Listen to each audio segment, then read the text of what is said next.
So far this season, Lewis Hamilton's been having a pretty good season.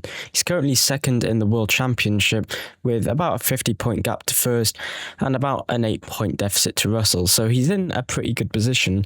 And I feel like after the end of last year, any Hamilton fan hearing kind of that would bite, they would shake your arm off for a deal for him to be second at this point of the year. He's also had a few kind of more errors recently where maybe he's had the pace in the race, but he's just made some small kind of fundamental errors which have cost him some points.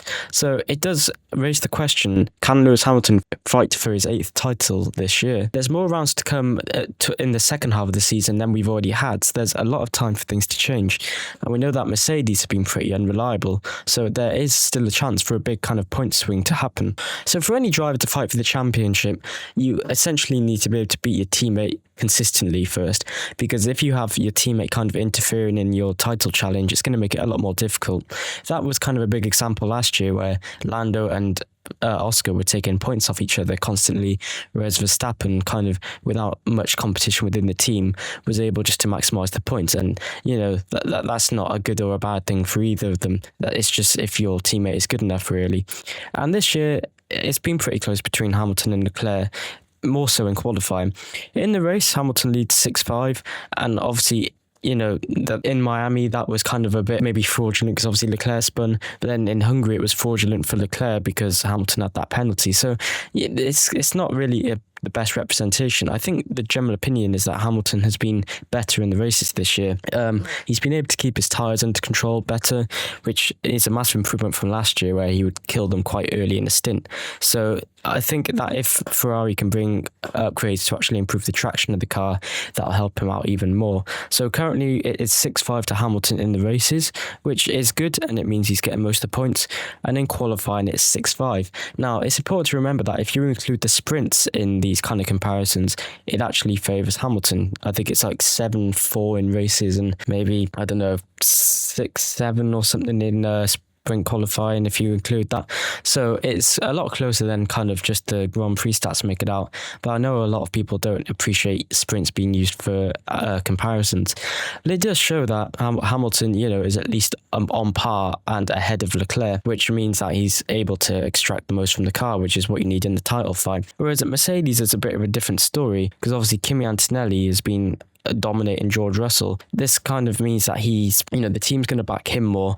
If it comes to a point where team needs to choose someone to back, it is going to end up being him because it's 7-4 in the races to Antonelli and it is also 7-4 in qualifying to Antonelli.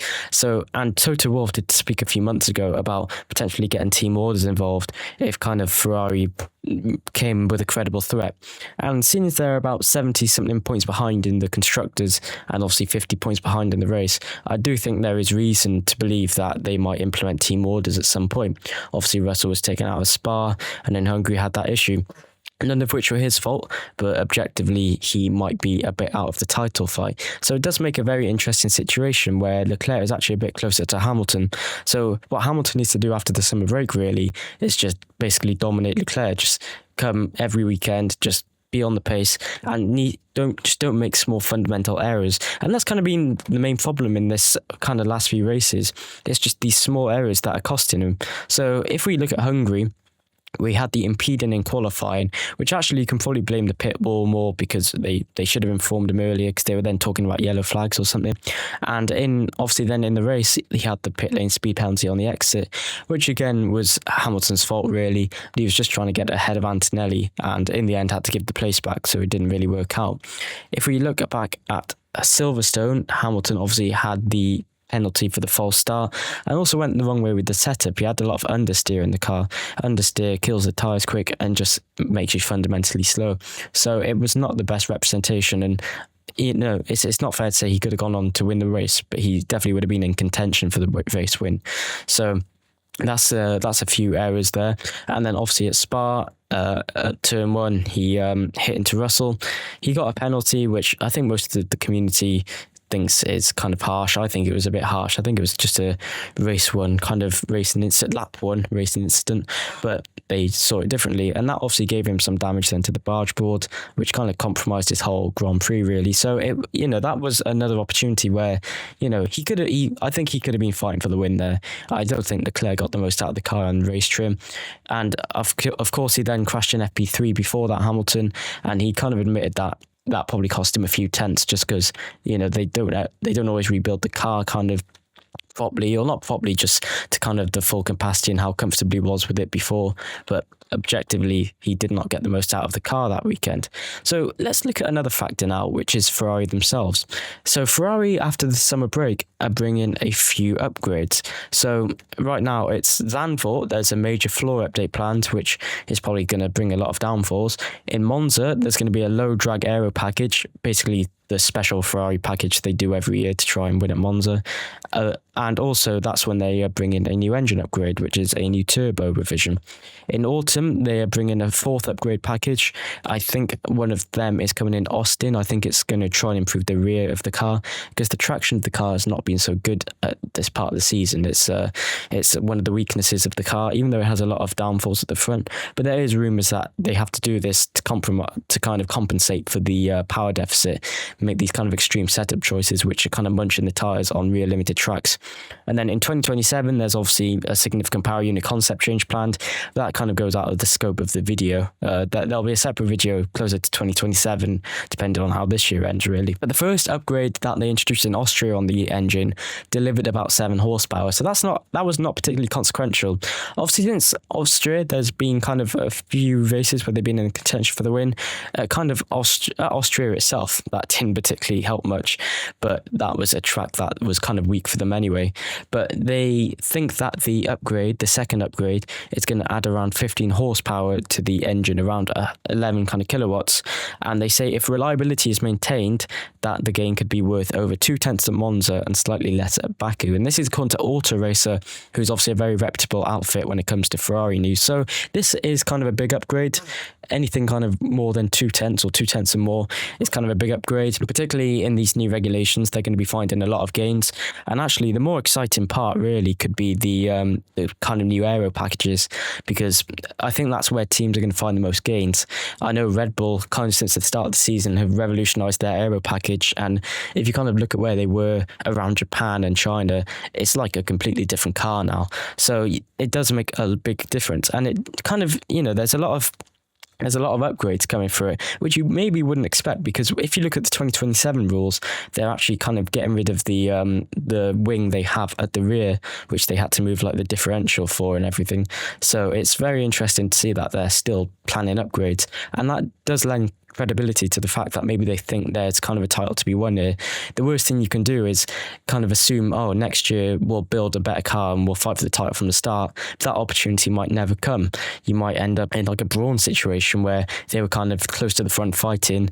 They focus on next year, but they run out of money really. Obviously Ferrari won't run out of money. There's been a few times where you kind of think next year's Ferrari's year and it never happens. 2024 into 2025 was a prime example of that. So it is interesting to see that they're still pushing on with this upgrade package, and I do hope it doesn't compromise their 2027 car, because even though they'll probably find a lot of free time just by bringing a better engine, there's no guarantees that 2027 the pecking order will stay the same. Obviously McLaren are on the rise and are planning to bring further upgrade packages, so that's a factor as well. So let's talk more about actually the other teams that might be in the way. So McLaren at Hungary were very much in contention for the win and won the race pretty comfortably in the end, and that was after they introduced a few upgrades. They've been planning on upgrading the car slowly. They brought a few big packages early, and I think they reverted on a front wing. I'm not sure if they've put that back on now, but McLaren is clearly rising and to the occasion of fighting, probably not for the title at this point, but at least fighting for maybe P2 in the Constructors' Championship. So they are going to be a big problem for Ferrari if Mercedes stays ahead. We also need to consider Red Bull, and particularly Max Verstappen kind of always seemed to be a factor. That P2 at Hungary was very kind of impressive, and Hadjar's been a lot more kind of on it this year, a lot closer to Verstappen than other teammates. So if the Red Bull car is good enough, then they're both going to end up fighting for the win. So they could both be a problem. But then if you look on the flip side, if Ferrari can kind of outdevelop those teams, whereas Mercedes drop back, that's a big benefit. That could allow for a lot of point swings to go in Ferrari's favour. So it's a negative and a positive, the other teams catching up. I feel like it's probably more going to be a negative because I just don't think Ferrari are going to bring enough packages to kind of be the clear fastest, which is where like you would find the benefit of this. But I think if they can at least just stay close to the other teams and just try and keep their heads ahead, it'll be okay. I don't know if Mercedes are bringing any more upgrades this year. I've heard that they're saving their 2027 engine. Like they're waiting to use their kind of engine upgrade tokens, which for some reason they got on their car next year. So we're probably not going to see many big gains from them now unless they bring a big aero package, because it seems to be the same story with Mercedes the last few years where they promised to bring a big upgrade package, but it never ends up coming. So there was meant to be one at Hungary or Spa, and instead they brought a few circuit-specific things. And there was reports that maybe they've run a bit out of budget for this year. So it's going to be very interesting to see how much gains, if any, they make.